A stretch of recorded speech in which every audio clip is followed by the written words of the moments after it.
O Senhor esteja convosco. Ele está no meio de nós. Conclusão do Evangelho de Jesus Cristo, segundo Marcos.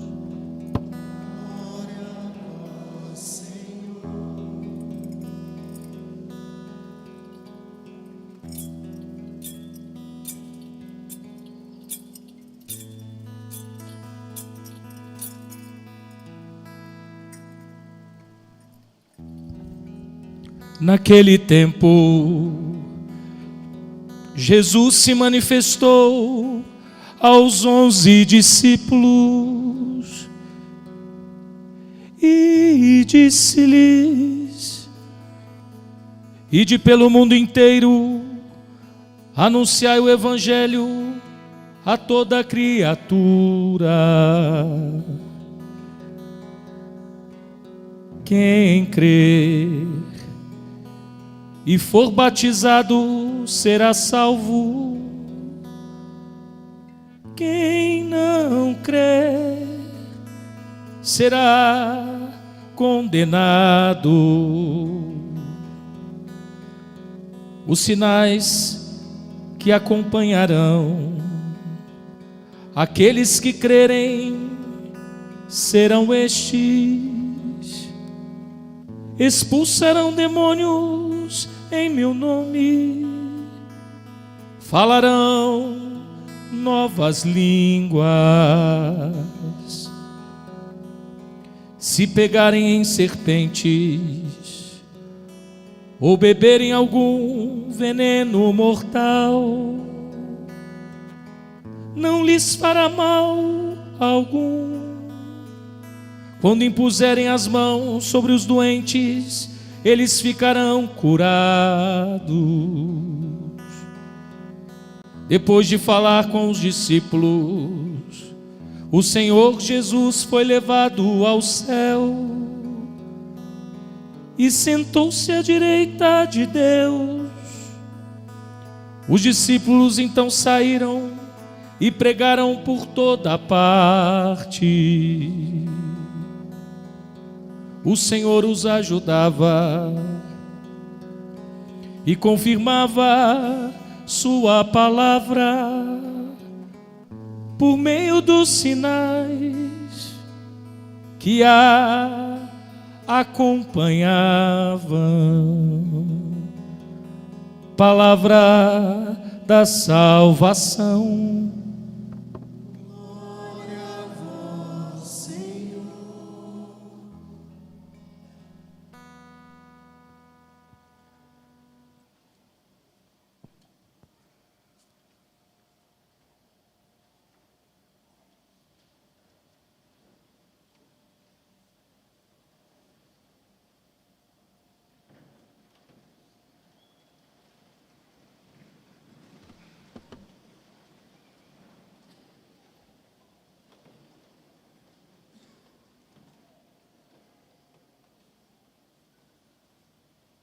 Folha branca que está ali.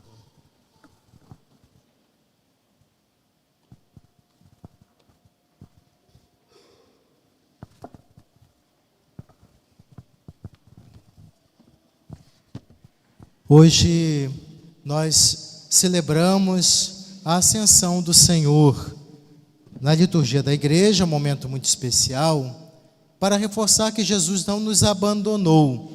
O Senhor continua conosco, caminha conosco na igreja, através da ação do Espírito Santo, porque pode dar a entender essa ideia de que Jesus foi para o Pai, Ele não nos deixou sozinhos. O Espírito da verdade, nós iniciamos a semana de orações pela unidade dos cristãos, para comemorar a conclusão da Páscoa Pentecostes. O Espírito da verdade está na igreja, acompanha a igreja ao longo dos séculos. Então é importante ressaltar isso. Jesus não nos abandonou, não nos deixou sozinhos, Ele continua conosco. Agora, não mais restrito à realidade da carne, Jesus ressuscitou, Ele verdadeiramente assumiu a condição humana, Mas na sua entrega na cruz, ele foi morto. A partir da sua morte, o grande sinal eloquente de sua entrega, seu amor para conosco. Mas não ficou por aí. A ressurreição, a vitória. Então Jesus agora está conosco na Eucaristia, no irmão. Jesus está presente na igreja, na liturgia, quando celebramos o culto. É a presença real, verdadeira do Senhor. Não naquela modalidade do período em que ele, estando com os apóstolos, exortava e ensinava as pessoas. É importante ressaltar isso. Inclusive, o tempo da igreja, que é inaugurado na Ascensão, é para que a gente se comprometa com a nossa missão, a nossa vocação batismal. Para a leitura, enquanto Jesus foi levado ao céu, os apóstolos continuavam olhando. Interessante que eles ficavam assim: o que fazer agora? Homens de brancos, vestidos de branco, dizem: homens da Galileia, o que vocês estão fazendo aqui parados? O que vocês estão fazendo aqui? Tem muito o que realizar. Olhando para o céu, para recordar a nós que religião, fé, não é uma coisa fora da realidade. É a mística da cruz. Os pés da cruz estão na terra, os braços abertos.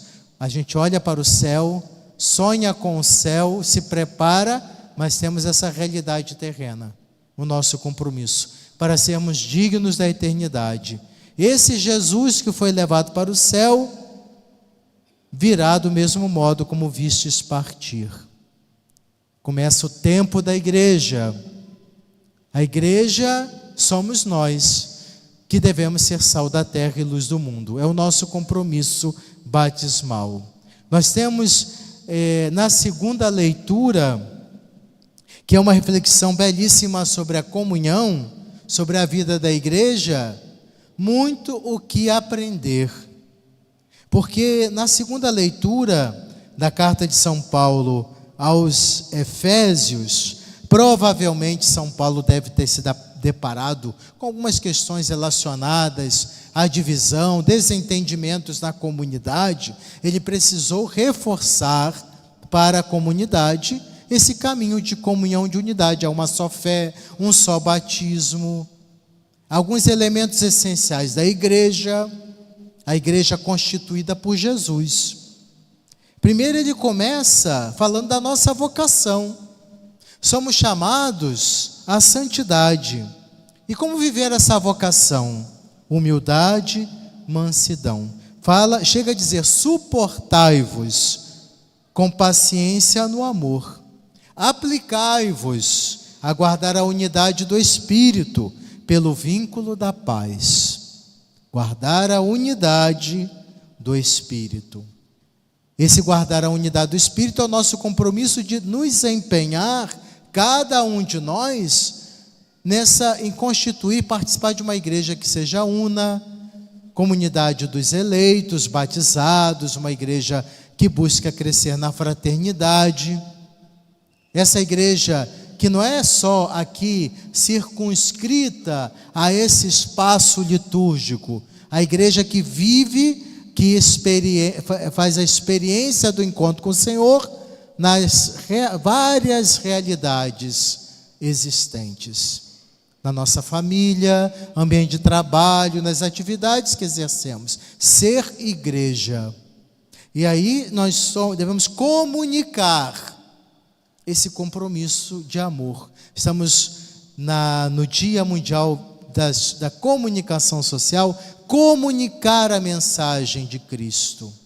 Ser essa presença do Senhor na sociedade, a presença enquanto mensagem a ser traduzida na vida, é o compromisso nosso. E aí Paulo discorre sobre a identidade da Igreja Católica. O que é a Igreja Católica, Apostólica, fundada por Jesus? Como ele constituiu essa igreja, essa comunidade dos crentes? E São Paulo fala: há um só corpo e um só espírito. Lembrando a imagem da igreja, A igreja se compreende como o corpo místico de Cristo. É o povo de Deus no sentido de peregrinos. Nós batizados, peregrinando, igual de dignidade, se movimentando. A primeira leitura fala o quê? O que vocês estão fazendo aí parados? Então a igreja é movimento. Então a igreja peregrina, povo de Deus. Essa igreja é corpo místico de Cristo, a cabeça é Jesus. A cabeça faz o quê? Ela comanda cérebro. Então assim Jesus comanda a igreja. Corpo místico de Cristo, as várias funções e tarefas, ele lembra isso. Primeiro dizendo, há um só Senhor, uma só fé, um só batismo, um só Deus que reina. Mas essa igreja de Jesus constitui funções, tarefas, atividades. O corpo de Cristo. E diz São Paulo, ele instituiu. Ou seja, a igreja é uma comunidade dos fiéis, ela tem uma organização, por vontade divina. Então, Jesus escolheu apóstolos e os seus sucessores, os bispos. A partir do ministério apostólico, os sacramentos, os ministérios ordenados. Um bispo ordena padre, padre não ordena outro, porque o padre não tem a plenitude do sacerdócio como o bispo tem. Então ele é colaborador, um especial colaborador. Tem os profetas, tem os pastores, os mestres, cada um na sua missão. Hoje precisamos estar muito atentos a certas mentalidades, ideias que vão surgindo por aí, desfigurando a Igreja Católica, aquilo que é próprio, sua identidade. Não existe Igreja Católica sem padre, sem bispo. É claro que a Igreja Católica sem os batizados. O perigo do clericalismo que fala, por exemplo, o Papa Francisco. O que é isso? Autoritarismo dos pastores. Não pode. Os pastores devem servir, mas não se pode prescindir deles. A Eucaristia nós recebemos pelo ministério apostólico. E Jesus, quando institui a Eucaristia, diz: fazer isso em minha memória. Confia essa missão, é o nosso serviço. Uma comunidade não faz a Eucaristia, ela vive da Eucaristia. Por isso, os sacerdotes são necessários. O problema também é outro perigo, laicismo. A mentalidade de que existem certas lideranças, uma igreja laicizante. Não precisa do padre que é um mero funcionário. Nós aqui escolhemos ele vai fazer a Eucaristia. Pode escolher quem vocês quiserem. Se não foi ordenado, não tem Eucaristia. Porque é um ministério que passa geração em geração de um para o outro. É apostólica. Existe a sucessão apostólica. Um ou outro, às vezes, certos teólogos vão falando o contrário. Mas essa é a Igreja Católica. Que é a Igreja Católica fundada por Jesus. Constituída no seu lado aberto quando jorrou sangue e água. Na Eucaristia, quando ele disse: fazer isso em minha memória, eu vos envio, diz Jesus. Essa é a vontade de Deus. O corpo de Cristo somos todos nós. Claro que para cada uma atribuição, responsabilidades específicas. Santo Agostinho dizia que se sentia apavorado pelo que ele era para os fiéis, um bispo, pastor, responsabilidade maior. Mas o que o consolava é o que ele era com os outros, batizado. É a dignidade batismal, que a partir do batismo, decorre os ministérios. Digo isso porque, às vezes, surgem por aí certas ideias e mentalidades que não estão de acordo com aquilo que a igreja sempre ensinou. Somos uma comunidade dos eleitos, é verdade. Formamos o só corpo, chamados à unidade, sal da terra e luz do mundo. Cada um vivendo a sua missão, a sua vocação. Quem é padre, faça aquilo que é de próprio do padre.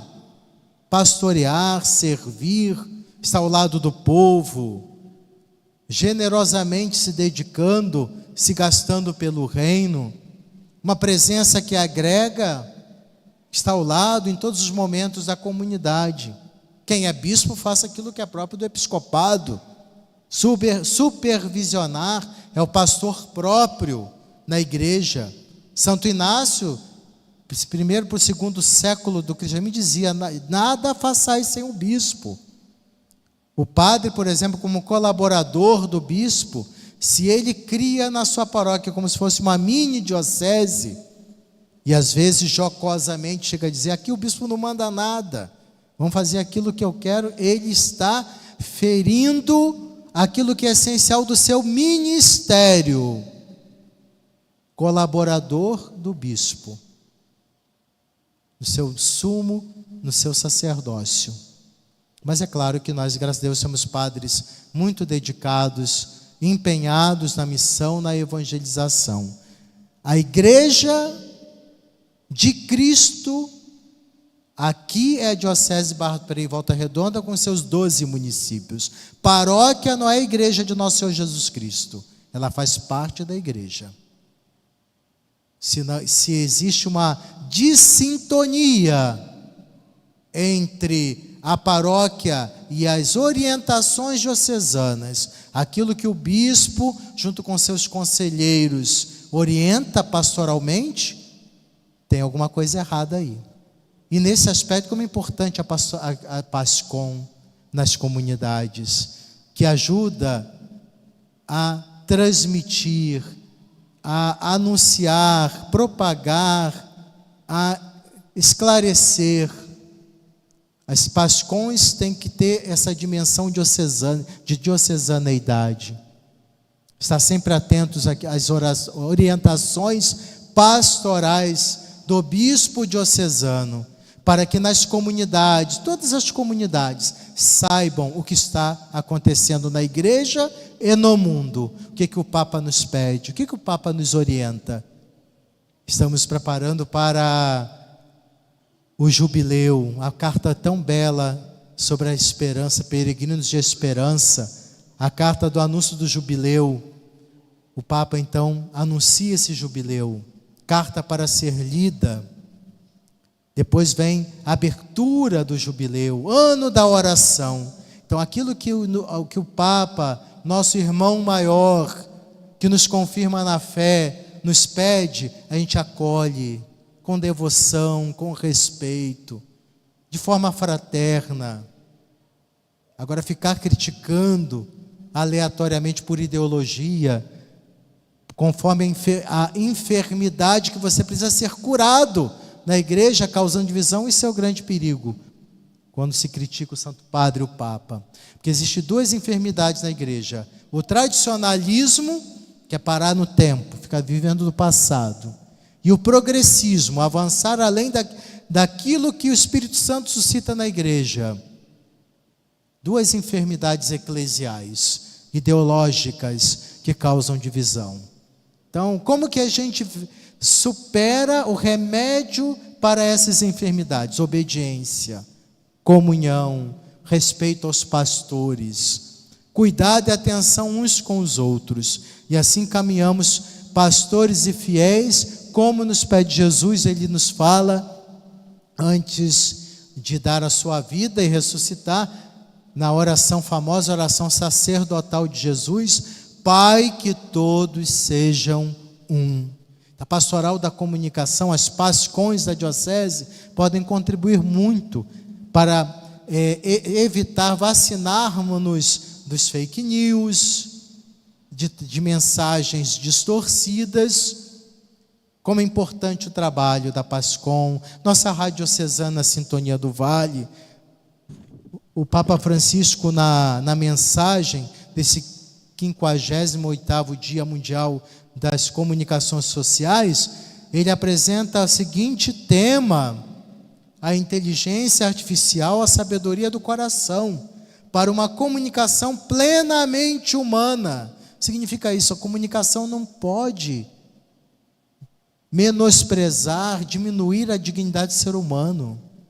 E uma comunicação falsa, mentirosa, distorcida, desrespeita a dignidade do ser humano. Estamos cansados de tantas distorções por questões político-ideológicas, que afetam a nossa comunhão, as relações familiares. Temos agora essa questão tão triste do que está acontecendo com os irmãos do Rio Grande do Sul, um estado praticamente arrasado pelas enchentes, várias cidades, e os fake news, amplificando certas questões pontuais, confundindo as pessoas que querem de forma solidária colaborar. Isso são pecados gravíssimos. Você disseminar mentiras, meias verdades. Começa por nós. O que estamos viralizando? O que nós estamos compartilhando? Estamos averiguando se corresponde à verdade? Se é de fato isso? Porque eu ouvi falar que na igreja aconteceu isso e disse aquilo, o bispo falou, é verdade, corresponde? Veja, averigue, para que a gente não caia nessa mentira. O primeiro fake news da história da humanidade foi a serpente falando para Eva. Primeira meia-verdade. Assim, as falsas comunicações destroem relações. Então, é importante. E a inteligência artificial está chegando aí, confundindo capacidade de elaborar vídeos, preparar documentos, textos, uma série um horizonte que se amplia de tal forma que nos causa preocupação. Será utilizada com ética? Toda a técnica deve ser utilizada com ética, respeitando a dignidade do ser humano. Não há técnica ao desenvolvimento, o progresso pelo progresso, sempre respeitando a dignidade do ser humano. É importante a gente refletir nesse aspecto. E, portanto, a mensagem do Papa, que você facilmente, já que a gente gosta de usar muito as redes sociais, Google, etc., vai lá, mensagem do Papa, 58º Dia Mundial das Comunicações Sociais. A gente não lê os documentos da igreja. É um texto que não é longo. A gente fica lendo certos influencers, comunicações, mensagens que não são adequadas para a nossa caminhada de fé, e somos preguiçosos para com o que a igreja nos oferece como reflexão, como mensagem. Precisamos ficar atentos a isso, né? Diante da questão da comunicação. O Evangelho hoje fala isso: ide pelo mundo inteiro, anunciai a boa nova do reino, batizai. Expulsar demônio, expulsar o mal, afastar o mal. Se a gente continua usando uma comunicação de qualidade duvidosa, estamos disseminando não o bem, mas o mal. Expulsemos o demônio da divisão, das ideologias perversas, das distorções.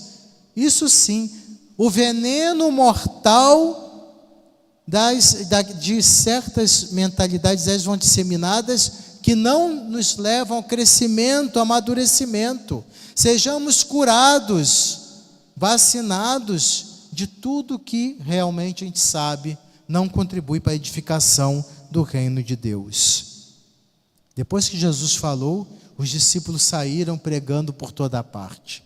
É sair, pregar com a vida, convictos do amor e da misericórdia de Deus. É a melhor comunicação que existe, é a vida. Porque falar é fácil, viver é um grande desafio. Sejamos grandes comunicadores da mensagem de Cristo, com a vida, com gestos, escolhas, ações.